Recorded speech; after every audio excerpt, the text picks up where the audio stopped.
The door is right side will open. Please think it through when you line. So like I've been asked a few times, or it comes up sometimes, but like I get asked like, oh, how did you end up in Japan? And I feel like honestly, like it's actually not that hard to come to Japan if you want to live or work for just like a few years. There's a couple ways to do it. Like the way that I did it, it's like one way that worked for me, but I can't guarantee that it'll work for everyone just because like that was like 10 years ago. But if you're only gonna be here for like 1 or 2 years, definitely teaching English is like probably one of the easiest ways to get in. And that's because the bar to entry, like the requirements to get hired at the English Conversation School is not that hard. They pretty much only ask that you like know how to speak English, like you're a native speaker, and if you have some kind of like a degree, some kind of post-secondary degree, that's it. Like it doesn't matter what it is, as long as it's post-secondary. Just like apply to any like English conversation school, and I feel like you got a pretty good chance of getting a job like offer, and from there, like you can live and work in Japan for like a few years, and it's not that hard to do it. So we're in Odaiba again. I feel guilty about the amount of times I've said that in videos. It's just like we're in Odaiba again, but yeah, we're in Odaiba again. There's like a thing that opened up, like actually just yesterday, that has to do with it's like a Showa museum, I think. I don't know. Yeah, it's like yeah, the Showa era. So the Showa era is like from, when was the Showa era? So the Showa era was like from 1926 to 1989. So a huge time span. So a lot happened technically in the Showa era, but it's really nostalgic for a lot of people. In the same way that like 80s stuff, 70s stuff is nostalgic for people back home.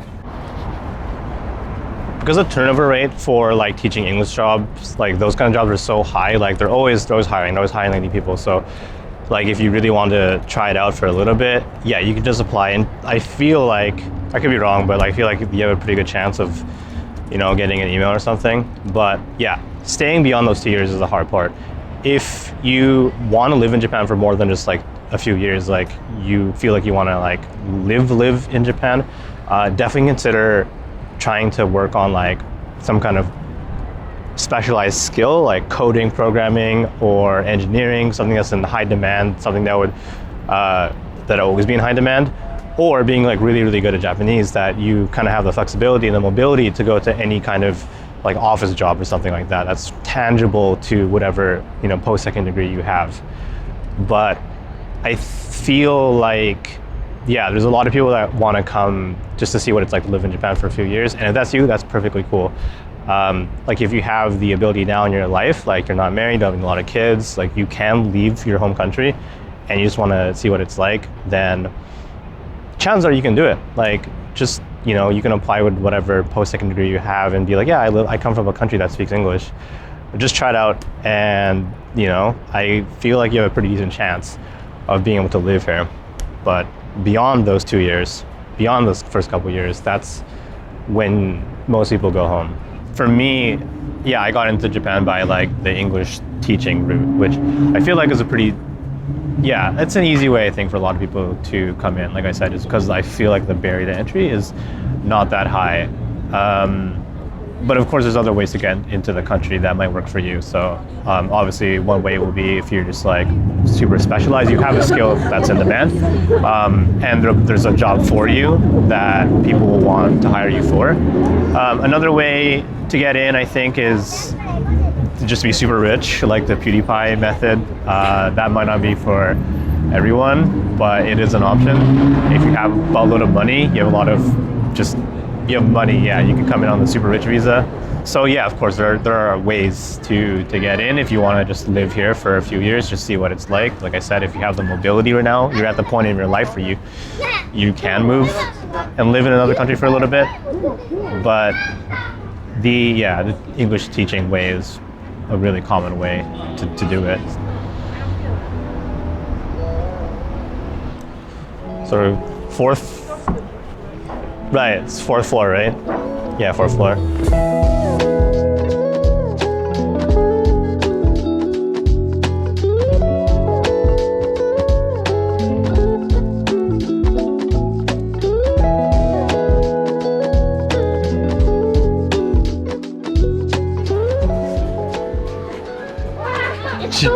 Did you just hit your head on there?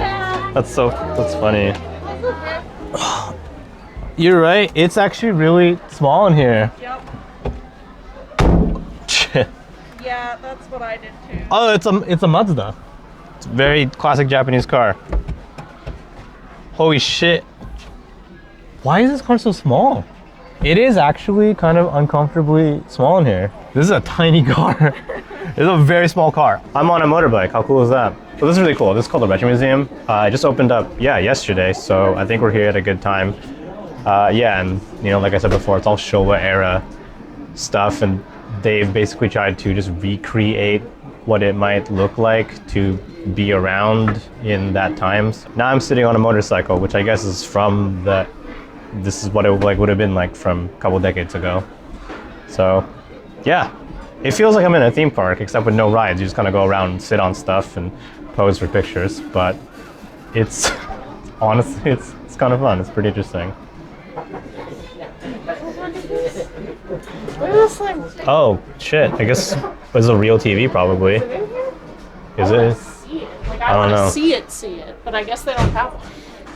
So this is supposed to be like a recreation of like a typical electronics store from the Showa era. Way before my time, obviously, but full of just like real retro tech. Like, look at this. There's an ad here for a Sony TV. So this is like a actual Sony TV ad. There you go. Yeah, this is all like real stuff. It's just like, this is what a old-timey electronic store would have been like, I guess. This is cool. It's actually playing. I think it's on a 5-second loop. Yeah. Holy shit, dude, I had like, my parents had this, like this organizer. I don't think it's the exact same But one, basically it's something like that, yeah. It's like glued down, but like my family had this basically. I like that you can just like look at all the stuff here. rocky.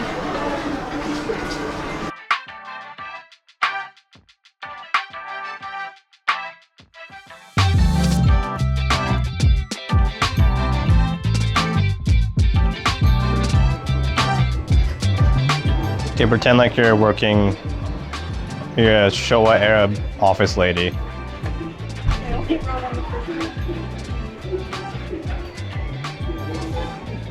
Oh shit, a rotary phone.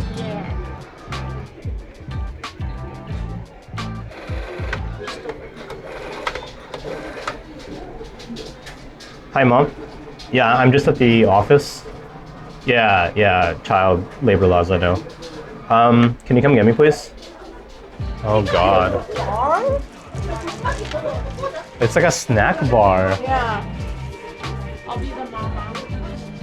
So I guess this is supposed to be like a recreation of like a snack club or something. I don't know, snack bar? Snack bars. Yeah, they still exist, by the way. You can still go to snack bars in Japan. I've never been to one because I always feel uncomfortable going to one. Like, I feel like it's not my scene. But from what I've heard, they're like really tight-knit communities. Like, you'll get to really know the owner and the people that go there, all the patrons. But this is kind of the vibe that it's supposed to be.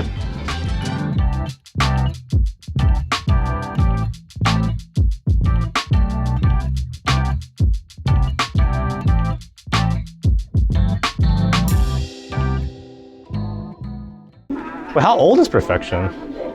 I mean, old enough. I think it's older than us. Must be. Look how old this shit looks. Yeah.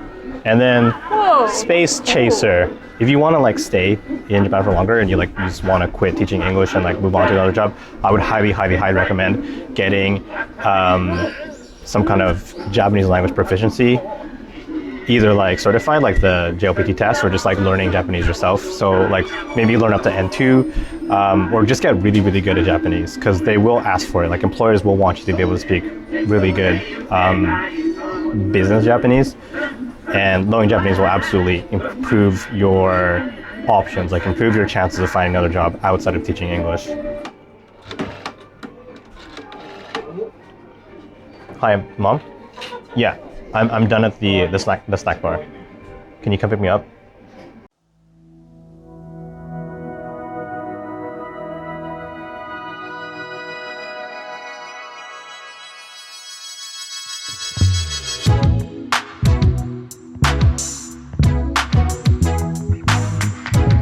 a lot of stuff. There's a lot of cool stuff here. It's like, I don't know, it's like a hyper condensed like group of, I don't want to call them stalls, but like just recreations of everyday life. So lots of stores, that kid's bedroom. Garage?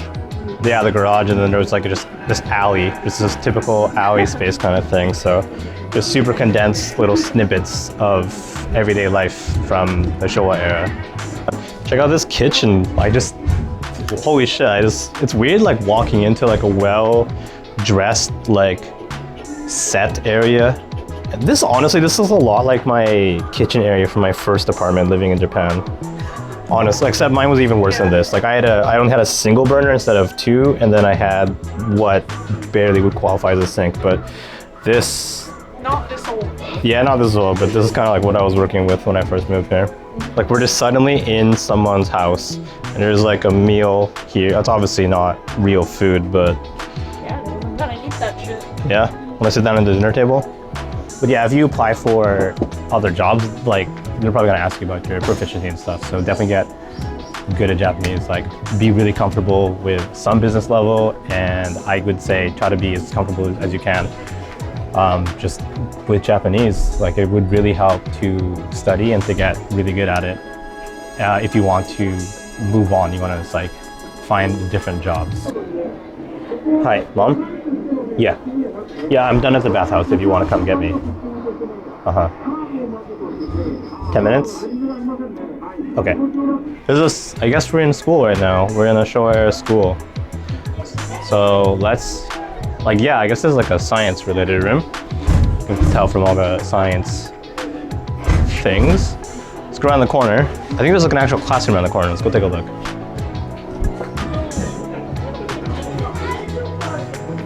Oh shit, that's a straight up school.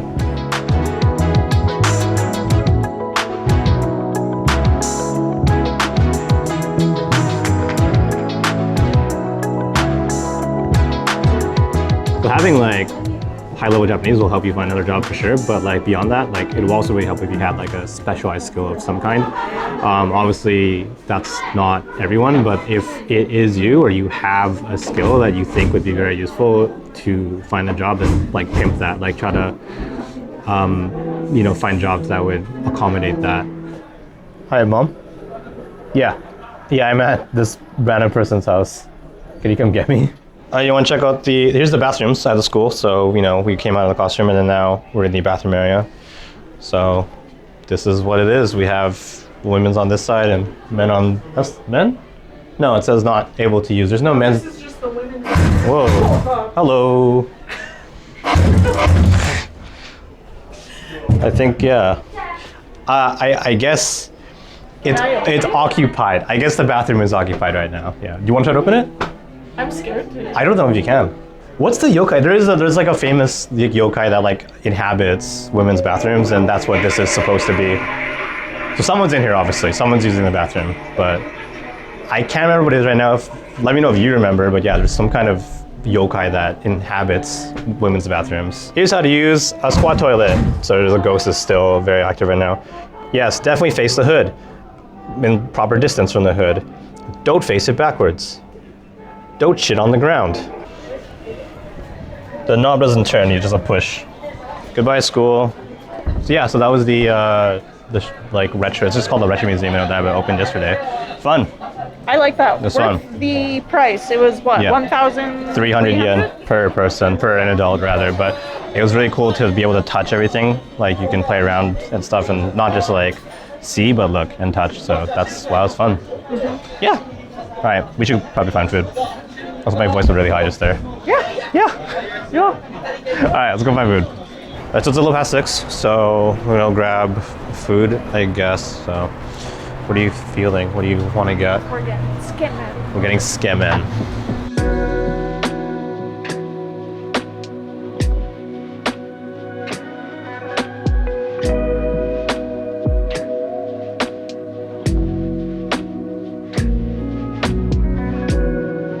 So yeah, it's really dark. There's not a lot of lights here, but there used to be a big ass Ferris wheel behind me here in Odaiba, and they took it down like 2 years ago. I made a video about it. Actually, we were there like the second last night that it was operating, and then we're like, oh, let's go see the Ferris wheel before it's gone. And so we did. Now it's gone, no Ferris wheel. What is there now though is a go-kart track. So you want to do like a controlled go-kart track. You have 2 tracks, one for kids and one for adults, and you can go and do that. Is it better than Ferris wheel? I don't know, debatable. But at least there's still some stuff there. I'm walking through the longest grass ever. It's all weeds, by the way. Yeah. It's like,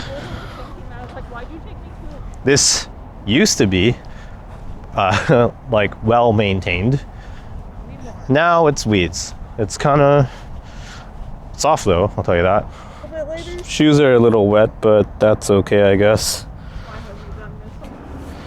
So yeah, there's like a lot of ways to come into the country for work. The English language teaching thing, that's just the way that I did it. And I feel like that's maybe one of the easier ways. But again, if you have some kind of specialty or your job is in demand, then you can probably come to the country using that. But again, the hardest part I feel like isn't the coming part, it's the staying for a long-term part. And if that's something that interests you, that's something that you want to do, then I would definitely try to work on your Japanese, make sure that's as good as that can be, and that'll help you get a job beyond English teaching if that's the route that you take. But yeah, you know what, that's pretty much it. That's all I got for now. All right, want to go home? Yeah, all right. All right. What that means. Let's go home. Hi, Mom. Yeah, I'm just buying some cigarettes for Dad because he said he was going to go buy cigs and he never came back. I thought maybe if I bought a bunch of cigs, he would come back. Can you come pick me up, please? Yeah, just the tobacco booth. Yeah.